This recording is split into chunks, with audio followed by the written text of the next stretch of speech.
savez, ce forum de coopératives minières d'exploitation artisanale en RDC est vraiment très important parce que nous avons beaucoup de problèmes dans l'exploitation artisanale.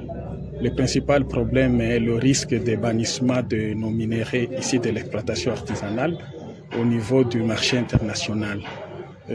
Et aussi, c'est un forum qui raconte la vision de son Excellence, Monsieur le Président de la République, chef de l'État Félix Antoine Tshisekedi Tshilombo, dans le sens qu'il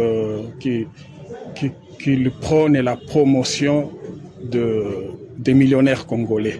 Effectivement, lorsque l'exploitation artisanale est vraiment organisée, il y aura la création de richesses, l'émergence. Et ça, c'est aussi un problème de méconnaissance de nos textes légaux et réglementaires par les coopératives minières. Il faudra vraiment que nous entamons une activité de vulgarisation de cette loi, principalement dans le secteur minier artisanal. Parce que vous savez, lorsque les coopératives ne maîtrisent pas la loi, ils seront toujours vulnérables vis-à-vis de certaines contraintes légales, même des normes internationales. Et vous allez constater par exemple la présence des coopératives minières sur les sites concédés, c'est-à-dire les sites qui sont couverts par des titres miniers. Effectivement, ce n'est pas faisable. Une coopérative ne peut travailler que dans une zone d'exploitation artisanale. Nous avons suivi avec vous dans la salle, certaines coopératives se plaignent qu'ils sont de premières arrivées, que c'est eux qui avaient commencé à faire l'exploitation artisanale, mais ils sont surpris de voir que ces sites-là sont octroyés à d'autres sociétés en droit minier. Mais effectivement, c'est tout à fait normal.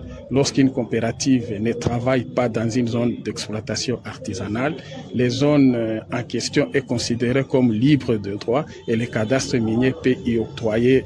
Oui, effectivement, le gouvernement est à pied d'œuvre. C'est vrai, il y avait eu certaines erreurs qui avaient été commises bien avant, je peux dire vers des années 2002, 2018, à la veille de la promulgation du Code minier du 2002, la plupart des EA qui avaient été accordés n'étaient pas viables.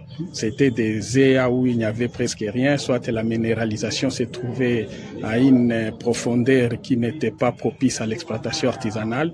Imaginez-vous pour l'exploitation artisanale où les outils sont rudimentaires, la minéralisation se trouve à 250 mètres de profondeur ou à 300 mètres de profondeur, ce n'est pas faisable.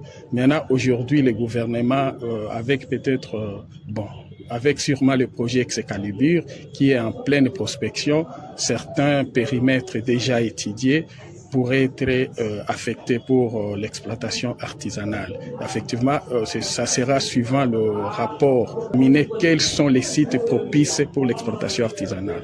Et en plus de cela, certaines négociations ou arrangements pourraient intervenir entre le ministère des Mines et les entreprises minières pour voir la probabilité ou si on peut octroyer certains sites, c'est-à-dire certaines entreprises minières peuvent céder soit 2 carrés, soit 3 carrés, ça dépend pour qu'on puisse instituer.